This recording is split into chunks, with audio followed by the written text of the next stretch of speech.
Are your nerves absolutely shredded having watched that game? If you are a fan of Bath or Sale, I can't imagine how uncomfortable that was to watch.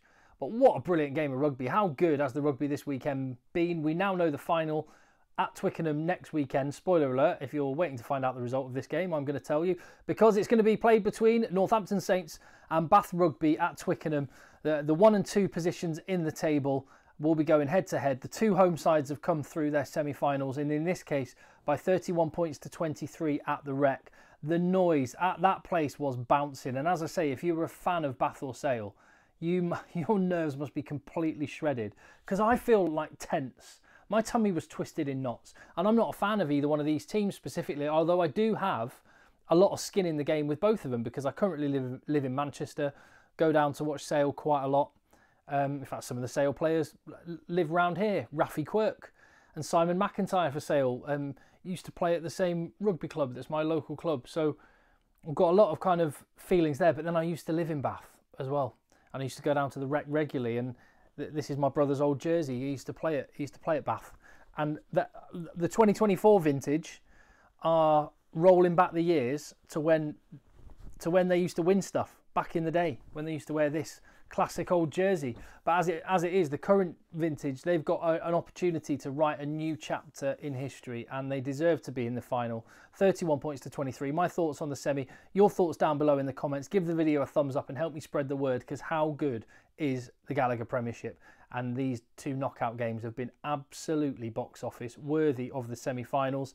Let's talk about the game beforehand then. I mean, so much action-packed stuff. But before we even got going, the atmosphere, it was bouncing. And Bruce Craig, if you've got 100 million quid in the bank and money is no object, well, yes, you go out and you spend £1 million a year on your fly half Finn Russell, tick, and then you make sure you get a saxophonist to to play the music when the teams are coming out onto the pitch. Saxophonist and a load of fireworks. Why not? It's a Premiership semi-final after all. Early stages, it was tight Bath defence that was on top of Sale. Sale looked a bit nervy, giving away penalties. An early penalty for Finn Russell. Strong Bath scrum. They got penalties early on with Thomas du Toit, turning the screw. And it was a Ted Hill try that opened the scoring. It was 8-0 at that point. Sale were looking a bit ragged. But as they've shown all season, never ever write them off. They're a dogged bunch, and Ben Curry scored from a driving maul to make it 8-5, and the maul for Sale was a big strength. For Bath, in every other facet of the game, they were on top at this point. Even Will Muir putting a 50-22 in, which set up a position from which Beno Abano scored a close range try, and followed that up with a penalty for Finn Russell, and it was 18 points to 5. I did feel over the course of the whole game that Bath got the rub of the green with Luke Pearce a little bit, and in the build-up to that penalty that Finn Russell got to make it 18-5, that was a perfect example. It was one of those where it was given head contact against Sam Dugdale. But I do not understand what players are supposed to do when the person is in an illegal position at the ruck. Alfie Barbary should have been penalised for not supporting his own body weight. And I don't know what you're supposed to do if you're Sam Dugdale. But on the flip side, whilst I say that I think Bath very much got the rub of the green from Luke Pearce, they did that because they were on top in so many facets of the game. And that's the way that it goes. You build pictures in referees' minds. Luke Pearce is the best English referee there is. And so I'm not knocking him at all. What I'm saying is Bath planted all those seeds and put all those pictures in Luke Pearce's minds, and the pressure was building up. And at 18-5, I thought Bath are going to win this comfortably. Their defence was really impressive. Sale kept having visits to the 22 and were not converting. One score was all they got from, I think, 5 entries to the 22 until Tommy Taylor hit back by scoring a try. And at that point, you thought, right, okay, this is the Sale. They had their maul on top. They had one area they could kind of go on, and then they touchline conversion from George Ford. A penalty again followed up. There was a good break from Tom Roebuck. Dugdale in good support won the penalty, and it was 18-15 at half time. And you thought, wow, Sale have soaked up all that pressure.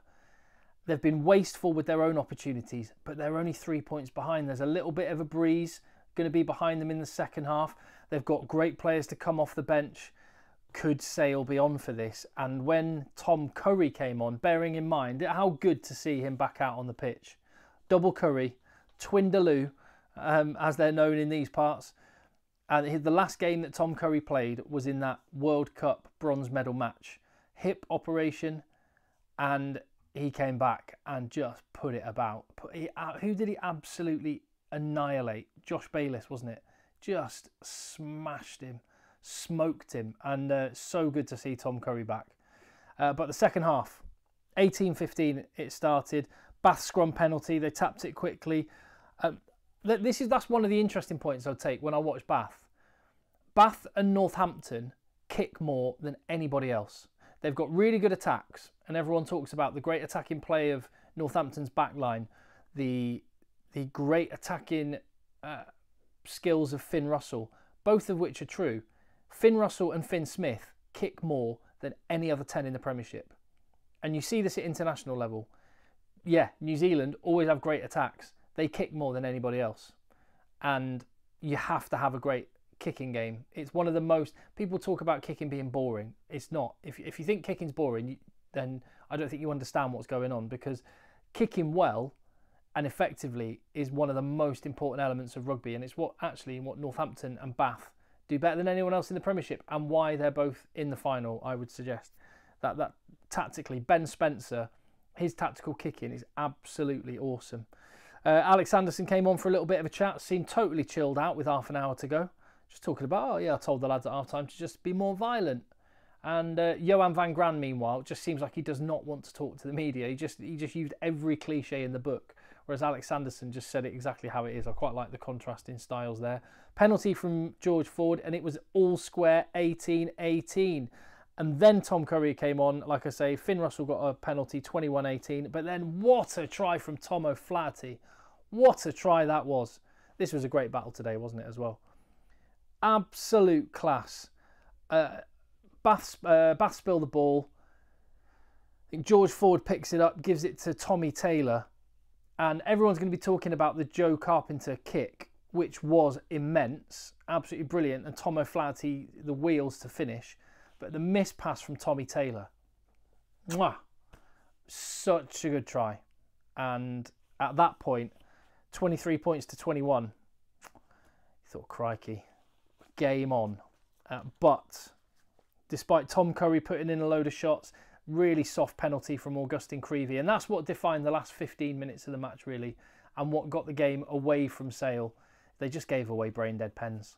Augustine Creevy, the penalty he gave away, which Finn Russell then slotted to put them back in front 24-23. Just did not need to give that one away. Kick tennis set in at this point, and Bath got the better of their kick tennis. Rafi Quirk's brilliant at lots of things. He was the replacement scrum half for Sale. But I think Ben Spencer got the better of him at scrum half in that tight exchange. And with the field position, Bath were able to have the final decisive moment when it was Niall Annett went over with basically the whole Bath team behind him in the maul for the decisive try, 31-23. And it's fitting actually that Ted Hill, Niall Annett scored the tries, scored 2 of the 3 Bath tries, because that's one of the things which will be overlooked, but you should never forget. But it sounds ridiculous to say this, had 3 teams not gone bust, Bath would not be in a Premiership final. Absolutely no question. I mean, good for Bath, but we shouldn't forget Worcester. We shouldn't forget Wasps. Obviously London Irish as well, but Alfie Barbary, Ted Hill, Ollie Lawrence, Niall Annett. You take those, particularly Barbary, Lawrence and Ted Hill, you take those players out of this Bath team, they're not in a Premiership final. So it's kind of bittersweet. I'm really happy for those players, but it must be tough if you're a fan of Worcester or Wasps, watching guys that should have been in your team. I don't know, Sale have got a couple in their ranks as well. Northampton as well. Look at Finn Smith. I know he was going to sign anyway. We got before they went bust, wasn't he? It doesn't really matter. Point being is, on this occasion with this Twickenham final next week, that's one of the things I'm going to be thinking about. are the... When I see Tom Pearson and Alfie Barbary and I see Ollie Lawrence and Finn Smith, I'm going to be thinking about the teams that went bust, because Northampton and Bath do not make the Twickenham final without Worcester Wasps and London Irish going bust. So I think it's one of those moments. It's easy to forget, and the further it goes away, you forget about those clubs, but they're ace. So yeah, they'll definitely be in my mind when we're having the showpiece event at Twickenham next weekend, which I cannot wait for. And these fans, let me tell you, I lived in Bath, and it's one of the few places in the UK where rugby is number one, truly number one. Those fans turn out, rain, shine, and in the case of this stand over here, it rains quite a bit and there's no cover. They go and get drenched every other Saturday afternoon, and it's been dire for years. They've now got a day out at HQ, and they've got a proper team to get behind. I feel sorry for Sale, they were heroic, but to the victor go the spoils, and well played Bath Rugby. Thoroughly enjoyed that game. How tense have these Premiership semi-finals been? And again, loads of content going to be coming on the channel in the build-up to the final, so please give the video a thumbs up, leave your comment down below. That really helps me spread the word, and if I haven't already, I hope I earn your subscription. See you on the next one.